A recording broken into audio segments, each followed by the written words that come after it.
Well, after a week off, I am back and we have plenty to discuss today as we're going to go over all the action from New Hampshire Motor Speedway, where Joe Gibbs Racing dominated both the Xfinity Series and Cup Series races.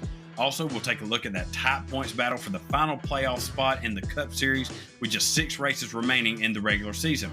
But first, we kick things off taking a look at the news of Shane Van Gisbergen coming back for another Cup Series race, this time at the Indy Road Course, joining what is already a stacked entry list. And we break it all down right now on 3 Wide.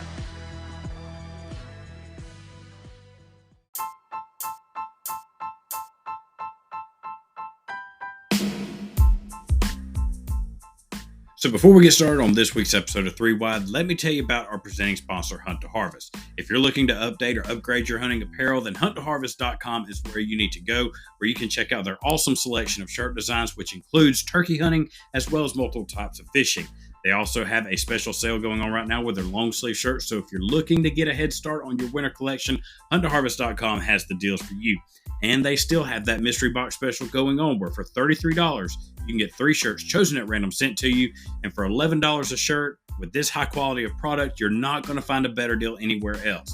So head over to hunttoharvest.com. When you go to checkout, be sure to enter that promo code RADNEY18923. That's RADNEY 18923 for even more savings at checkout. And this can all be done at hunttoharvest.com. Now, before we dive into this past weekend's action from New Hampshire, wanted to touch on some pretty big news that came out earlier today, which was that Shane Van Gisbergen, he will be returning to NASCAR this season to run the Indy Road Course, the Indy Road Course once again for Project 91 and Trackhouse Racing. And this entry list for this race is becoming more and more stacked, especially with the addition of Shane. Not only do you have him, you also have fellow Supercar Championship racer Brody Kostecki, who's also had a handful of starts years ago in the NASCAR K&N Series. Also, you have Jenson Button, a former Formula One champion, coming back to make another start for the Cup Series, and also a debuting Kamui Kobayashi, who has driven across multiple series of racing. This guy's been in Formula One. He races in the IMSA WeatherTech Sports Car Series, and he's also made several starts in the 24 Hours of Le Mans, just to touch on a few different types of racing that this guy's had his foot in. So with this field getting more and more stacked with these international drivers and these drivers coming from all different types of racing, does this lead to NASCAR bringing back the road course for another year? The rumors are out there that they could be going back to the oval next season for the Brickyard 400. But I got to think, with so many big names across all different levels of racing coming to this race, does it lead to NASCAR maybe reconsidering going back to the oval and maybe running the road course again when you're bringing in this type of star power, much like when they started years ago at the Indianapolis Oval, and it would be a stacked entry list with drivers across multiple series, IndyCar series drivers coming in and running the Brickyard 400. It's definitely a possibility. And just looking at the caliber of these guys that are racing and the teams they're racing for, the race at Indy this year is going to be very exciting and very interesting to watch. Shane Van Gisbergen obviously won just a few weeks ago at the Chicago Street Course in his first career start in NASCAR, which was probably the biggest win this season for NASCAR as a sport, and probably the biggest win for NASCAR in quite some time, as far as the attention it got, the levels it reached across the world, and also bringing over another solid supercar driver, Brody Kostecki, who currently right now is second in the championship points in that series. He's gotten a couple wins this year. Shane, who's fourth in points, got a couple wins there. Those are 2 pretty big names to bring.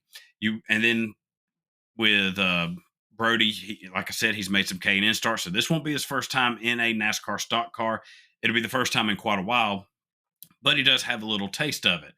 Jenson Button, he's had a couple Cup Series starts, obviously made his legacy known in the Formula One series. And even though he's mainly been driving for Rick Ware Racing and that underfunded team, he has some good runs. He shows a lot of speed, especially at the Chicago Street Course just a few weeks ago.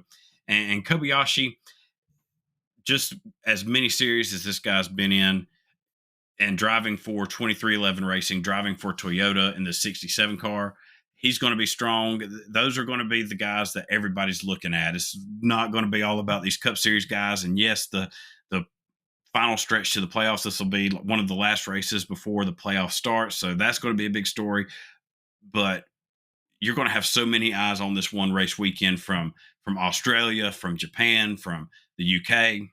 A lot of excitement now for this race, and honestly, I'm probably more excited now than I was for the regular season finale in Daytona with all these additions. And with Shane, of course, the rumors are there that he could possibly be looking to transition to NASCAR full time. People are saying it could be as early as next season. Others are saying he may finish out his contract with Red Bull Ampol Racing next year and come in 2025. Either way, whenever if he does come over and whenever it is, every start is going to be key to his development if he looks to become a full-time Cup Series driver. If he holds off till 2025 to come over, I think next year a big key part of his development, if you can get him over here, is running some oval races. Get him some experience on that. He's mostly been a road course driver, and that's where we see a lot of these guys transitioning from one series to another struggle, especially the road racers like the Supercar Series or IndyCar or Formula One. The road courses is always their best tracks, but the ovals, it takes them a little time to get used to it. So if he can get a few starts next year, if he decides to hold off on going full time, get him to some of these oval tracks and get him as many laps as he can on those tracks and see what he can do, that'll be very beneficial to his NASCAR future. But very exciting news for Shane to be coming back. I don't think many people knew whether Project 91, they would have another race this season. Obviously, with the success that Shane had, it makes sense to bring him back and bring it on a track like the Indy Road Course, which is a newer track for these Cup drivers. And it's a very chaotic race. It's all about survival. And I think that plays right into the supercar drivers like Brody and Shane's hands, and, possibly could give them a chance to upset the world again. We'll just have to wait and see. But either way, Indy Road Course is going to be a very exciting race that you are not going to want to miss. Now, looking at this past weekend's races at New Hampshire, you had the Xfinity Series as well as the Cup Series. The Cup Series, once again, delayed by weather, moved to Monday around lunchtime. But the Xfinity Series race was able to go on that schedule on Saturday. And John Hunter Nemechek dominates the day, what was a dominating weekend for Joe Gibbs Racing as a whole. He led 137 of the 200 laps, getting yet another win and really padding his points lead and his playoff position in the Xfinity Series. For John Hunter, this is his fourth win this season. He's really gotten on quite a roll over the past month or two.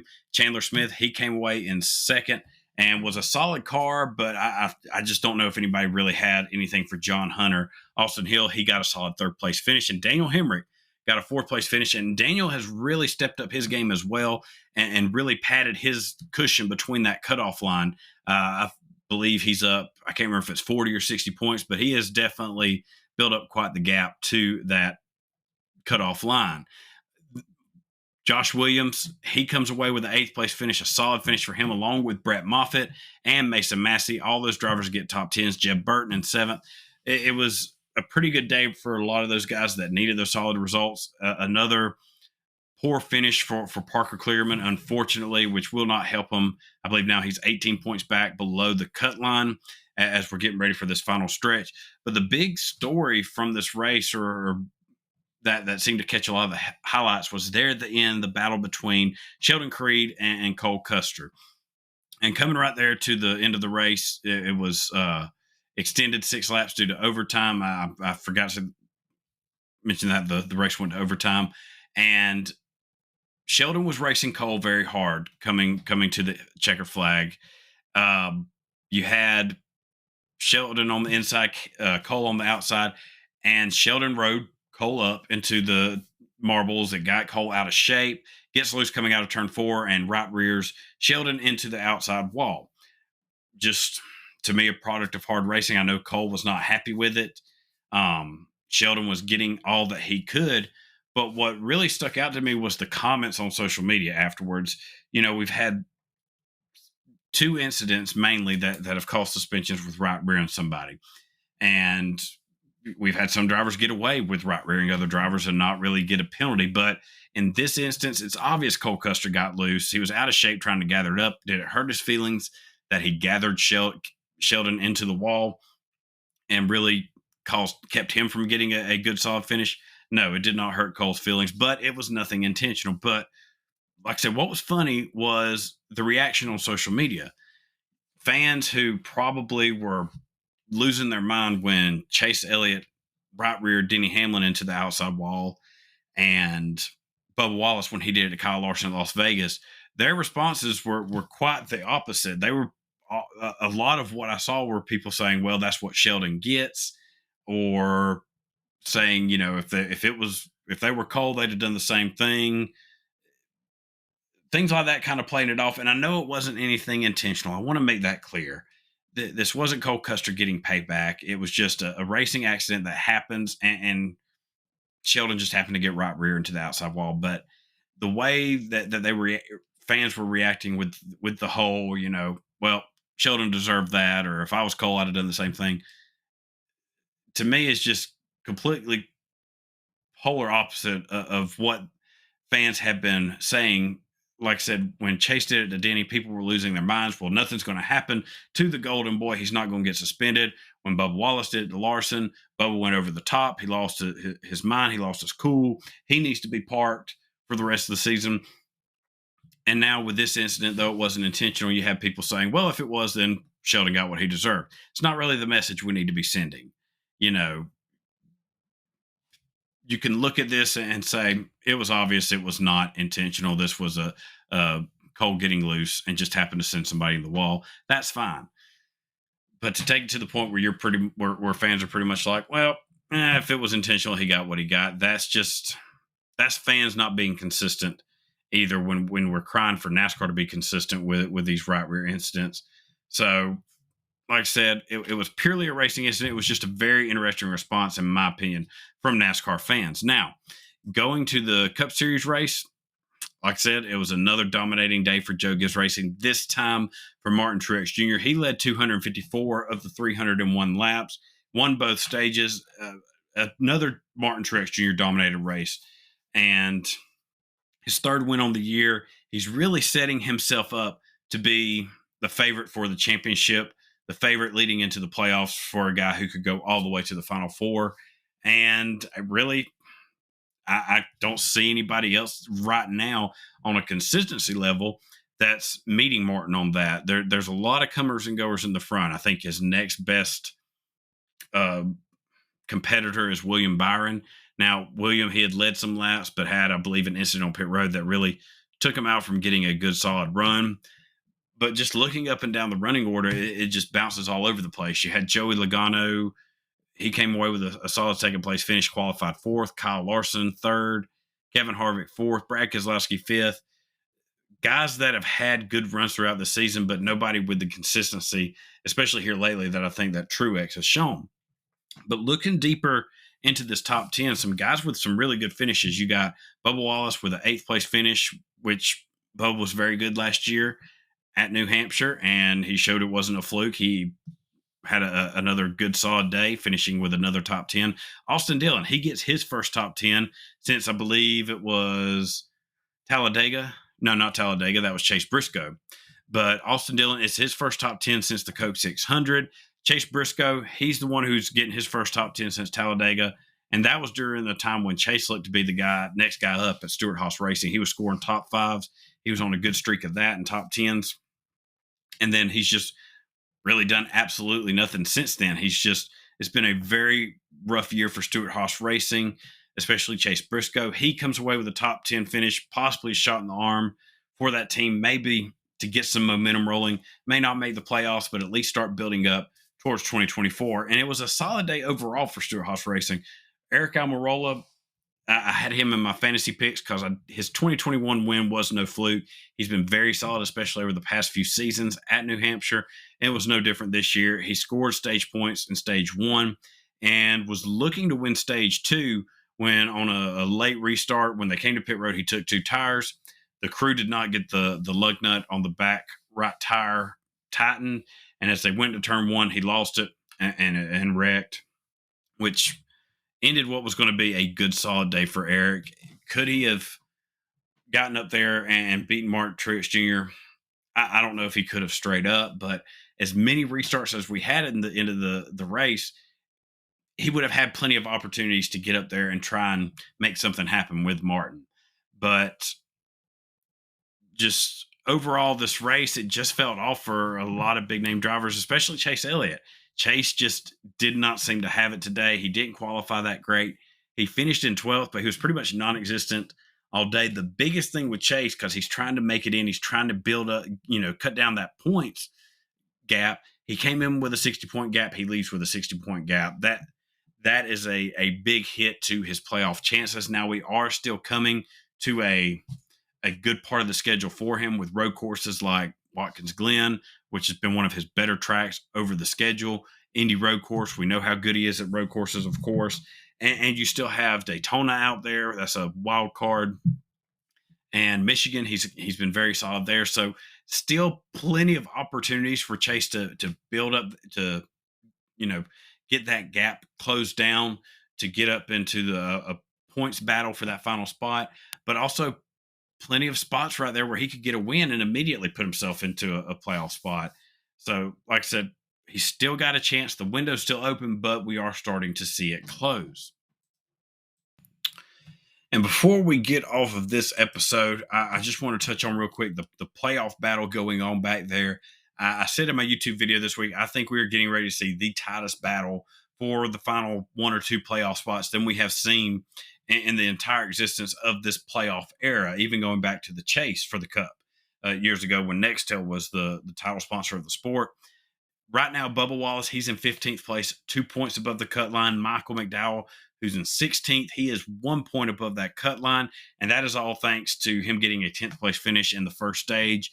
That is that 1 point gap, and that just shows how important each and every stage is going to be. Every pit stop is going to be.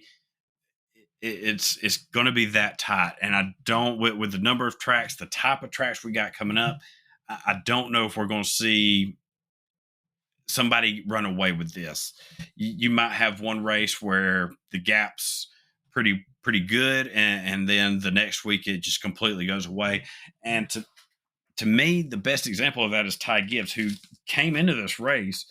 He went from just 16 points back from that cut line, and after struggling, coming away with the 27th place finish, he's now 41 points below that cut line. So you can have a major point swing happen, but you can also have it go back the other way where you gain on it. You look at AJ Allmendinger, he has been on a tear here lately. He's really gotten hot. He is now just 20 points below that cut line. Alex Bowman, he's put himself back up in the top 20, 42 points behind. Justin Haley's in 21st, 46 points behind. Austin Cindric, 51 points behind. And then, of course, Chase Elliott, who is 60. And those are really the guys I look at that is still in the thick of things for a playoff spot. You do have some guys behind them that could still get some upset wins. Corey LaJoy, when we go to Daytona, he's going to be a guy to watch. Todd Gilliland, while he's, kind of cooled off since, the first part of the season, he's still a guy to watch, especially on road courses. Ryan Preece, Eric Almirola, if Stewart Haas Racing can really build off of the speed they showed this past weekend in New Hampshire, they could be someone to contend with. And, of course, Eric Jones, Austin Dillon. Those are going to be guys to watch at Daytona as well. Austin Dillon won last year there to get into the playoffs. So anything can happen even below the guys who are within striking distance on the points battle. But just with the races we have coming up in the tracks, it's all going to be about, can Chase Elliott get that 60-point gap? Can Michael McDowell keep up what he's been doing, keep going for these stage points and staying ahead of it? And Daniel Suarez, he is right there on the edge of it. Can he get both Trackhouse cars back in the playoffs? AJ, watch for him at Watkins Glen and Indy Road Course, because he's won at both those tracks. So that guy, to me, is going to be the favorite at those road courses. Chase, I mentioned earlier, he's going to be strong at Watkins Glen. That's his best track really on the schedule. And it's quite a few wild cards coming up, especially there towards the end of the regular season. So it's definitely getting interesting. Business is really picking up as everything's tightening up.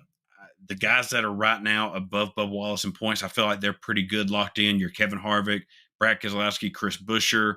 Chris Buescher, he's the lowest one in the point standings of those three, still 97 points above that cut line. So I think he's still sitting in a good spot, especially with the consistency that RFK has really shown this season. And that'll wrap up today's episode of 3 Wide. As always, thank y'all for joining me and listening along. If you haven't already, be sure to hit that subscribe or follow button wherever you listen to this podcast from. Also, in the description below, you can find a link to my YouTube channel. Head on over there, hit the subscribe button there so you know when our new videos drop, including our weekly fantasy picks. Also in the description is a link to our sponsor, Hunt to Harvest. Go check out their awesome hunting apparel and be sure to use that promo code at checkout, RADNEY18923. And I hope everyone has a wonderful rest of their week, and we will see y'all same time next week to go over all the action from Pocono.